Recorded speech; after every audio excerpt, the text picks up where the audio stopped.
I just wanted to share something that really has helped me with this process. Yep. And that is something that I kind of went through, and then you said about 2 sentences about it, and I went, that's what actually I learned. Yep. And it was, sorry, I just got to keep it in the frame. It was that emotion is on top of another emotion, and thought is on top of another thought.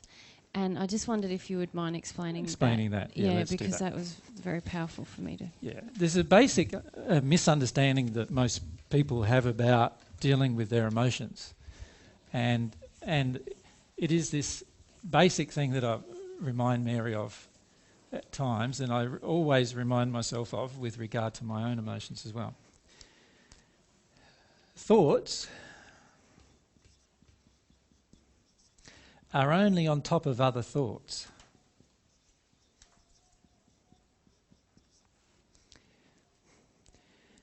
In other words, you cannot release an emotion by thinking a thought, because it's only on top of another thought. The actual thing that's on top of another emotion is an emotion.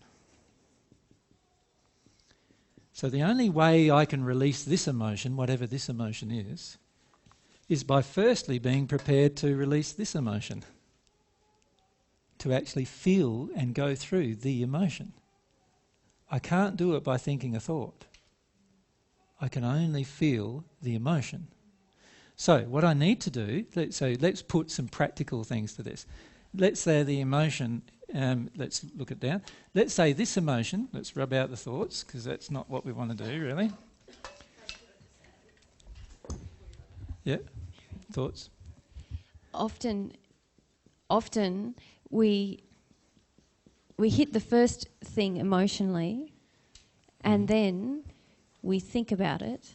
Yeah, and it's like we try to draw an arrow from the thought to the emotion rather than feel the first emotion, because it's, for me, my anger was so distressing that I was always looking for what's the fear under this anger, what's the, how can I get around actually... So let's describe that diagrammatically. Sorry, babe, That's what I wanted to do. Yeah, sorry. So let's go, so the first emotion that we come to in almost anything that we have to heal, the first emotion, let's just write it up on top of it here. The first emotion generally is related to anger. That's usually the first emotion that relates to. Now, most of us have a feeling in us that we don't want to feel our anger, right? We have a feeling, I'll just change my things there. We have a feeling that anger is wrong. Many women have this feeling even more than men. This is why many men find anger easier than women. Many women find grief easier than men, right? So there's different emotions. But let's say we have anger. What we do is we notice our anger, but we don't want to feel it. And so what we do then is we revert to a thought. We go, why am I so angry? The asking of why I'm so angry has now gotten me away from feeling my anger. Can you see? I'm now asking myself, why am I angry? Instead of just feeling my anger, just feeling it, like just expressing it. Like if I really understood what I'd do instead, is I'd just feel really angry and I'd just go outside with a baseball bat and a bag and just bang, bang, bang, yell, scream, and just let myself feel the anger. And if I truly allow myself to feel it, it'll be very rapidly into the next emotion. However, what we do is we go, oh, I'm angry. Yes, I'm angry. Yeah, it's not feeling very good. It's wrong to be angry. It's not very spiritual either.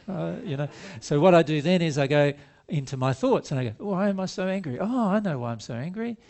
So I'm now thinking why I'm so angry. Oh, it's because of my, this woman's triggering my mum issues. So I'm still in my thoughts. And is it helping me at all? No, because the things that cover my feelings are other feelings. Right? If I instead did this, so we forget that process, I'm in my anger and I really feel my anger.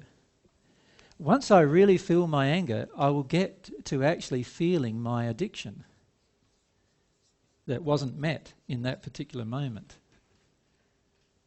And then when I really let myself feel my addiction that wasn't met in that particular moment, I will actually get to the fear that my addiction is being created to cover over. And I will then feel that fear, and I'll start shaking and all sorts of things. I'll feel it. I won't actually think it.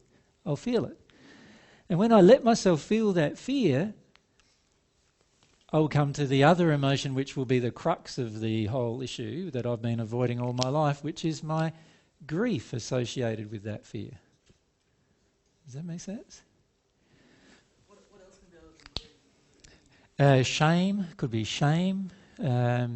But a lot of the emotions are grieving-based emotions, all related to. So all of our fears are related to belief systems that cover over grief, pretty much. But the grief may be all sorts of grief. So it could be like just disillusionment, hopelessness, shame. They're all related. What about a sense of inadequacy? Well, a sense of inadequacy is more of a fear than a grief. Yeah. Does that make sense? Yes, okay. It's more of a fear. So if I felt my fear of inadequacy, what is the feeling that I have when I feel this inadequate feeling? And usually what you'll start expressing is some of your fears, like, oh, I'm afraid that other people will judge me this way, or I'm afraid that people will punish me for being this way, or usually there's a lot of fears associated with the inadequate feeling. So I'd call the inadequate feeling like often it's in between here. It's part of the fear. I don't find I fear feeling inadequate. I just find myself feeling inadequate.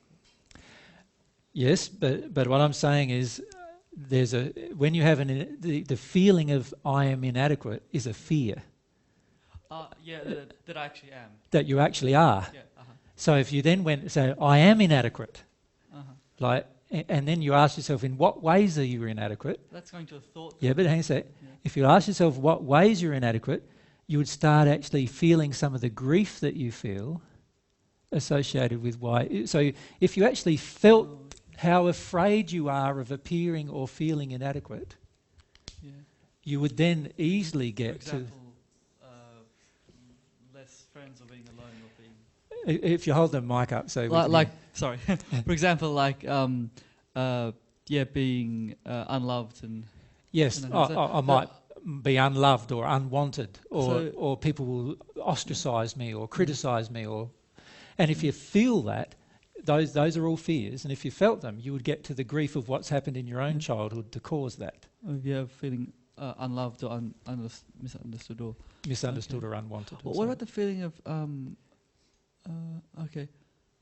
what about trust issues? Like that's often... trust not issues trusting are... others or trusting... Trust is all related to fear as well. Yeah. So if I mistrust people, it's because of fears that I have. What they're going to do.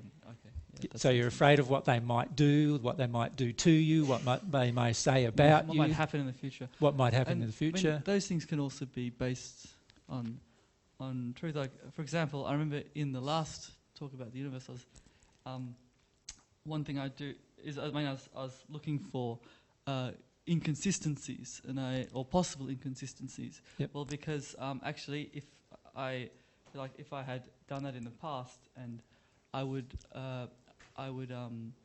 be able to tell when I was being misled, yep. or when I was because there is real spirituality in the world, but there's also fraudulent spirituality. I agree. And so